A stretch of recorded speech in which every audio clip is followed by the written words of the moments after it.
आइए पहले global markets का अपडेट ले लेते हैं, क्योंकि कई सारे इकोनॉमिक डेटा पॉइंट्स सिर्फ इंडिया के ही नहीं, वहां के भी सीपीआई फिगर्स आने हैं। और उससे पहले बाजार थोड़ा सा डरा हुआ है। नेहा, मॉर्निंग पिछली बार थोड़े कम बढ़कर आए थे इनके सीपीआई फिगर्स, शायद इसी का एक इम्पैक्ट दिख रहा है। ये इसलिए भी इम्पोर्टेंट हो जाता है क्योंकि अब अटकलें लगाई जा रही हैं कि सितंबर में एक रेट हाइक अमेरिका में देखने को मिल सकती है। अभी आपने देखा हाल फिलहाल में जितने भी डेवलपमेंट हुए उससे 90% यहाँ पर मार्केट में जो पोल करते हैं इंटरेस्ट रेट कटौती को लेकर उसी तरफ इशारा कर रहा है। बहरहाल कुछ और डेटा पॉइंट्स है जिस पर नजर रखने की जरूरत है। सबसे बड़ा डेवलपमेंट जिसका इम्पैक्ट आप कहीं ना कहीं एशियन मार्केट्स में भी देख रहे हैं वो ये कि अमेरिका ने चीन पर जो टैरिफ डेडलाइन थी वो आज ही खत्म होनी थी, मतलब जो बढ़ी हुई टैरिफ थे वो आज से लागू होते 12 अगस्त से लागू होते उसे बढ़ा दिया है। 90 दिन की मोहलत यहां पर दे दी है। तो अमेरिकी राष्ट्रपति ट्रंप ने ठीक आप कह सकते हैं कुछ घंटों पहले ही एग्जीक्यूटिव ऑर्डर साइन करके जो चीन के उत्पादों पर टैरिफ लगने थे उसको यहां 90 दिनों के लिए टाल दिया है, या आप कह सकते हैं 90 दिन की मियाद और दे दी है।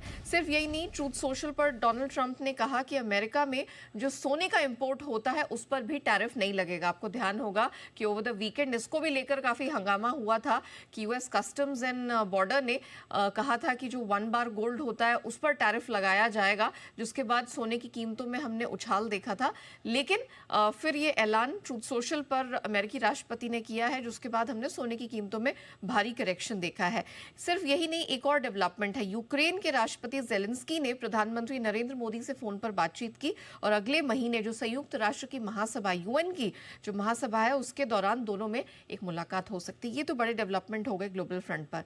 अब अमेरिकी मार्केट्स में क्या हुआ? शुरुआत तो बहुत अच्छी हुई थी, एक मजबूत ओपनिंग हुई थी, उसके बाद अमेरिकी मार्केट्स लुढ़क गए। नैस्डैक एक रिकॉर्ड हाई बनाने में तो कामयाब रहा लेकिन वो टिक नहीं पाई, 165 अंक वो गिर के बंद हुआ। डाउ में 200 अंकों की कमजोरी देखने को मिली। एसएनपी की बात करें तो 11 सेक्टर्स में से 8 बड़े सेक्टर्स हैं जो कल लुढ़कते हुए नजर आए हैं, वो भी टैरिफ से जुड़े इतने पॉजिटिव डेवलपमेंट के बीच में। तो बेसिकली सीपीआई के आंकड़ों पर अब अमेरिकी मार्केट्स की नजर है। इसी से पहले हम देख रहे हैं थोड़ा सा स्टडी सा माहौल आज फ्यूचर्स में भी बना हुआ है। डॉलर इंडेक्स स्थिर है 98 के ऊपर, और यूएस बॉन्ड यील्ड देखा जाए लगातार चौथे दिन हम देख रहे हैं स्ट्रेंथ के साथ 4.25% के ऊपर बनी है। सोना, जैसे मैंने कहा, एक बड़ी कटौती, बड़ी गिरावट देखने को मिली। कल $40 गिरकर बंद हुआ है, अपने ऑल टाइम हाई से तकरीबन $150 गवाए हैं। घरेलू बाजार में भी हमने एक बड़ा क्रैक आता हुआ देखा। चांदी एक हफ्ते के निचले स्तर पर है। कच्चा तेल देखें तो $66 के ऊपर बिल्कुल स्टेडी है।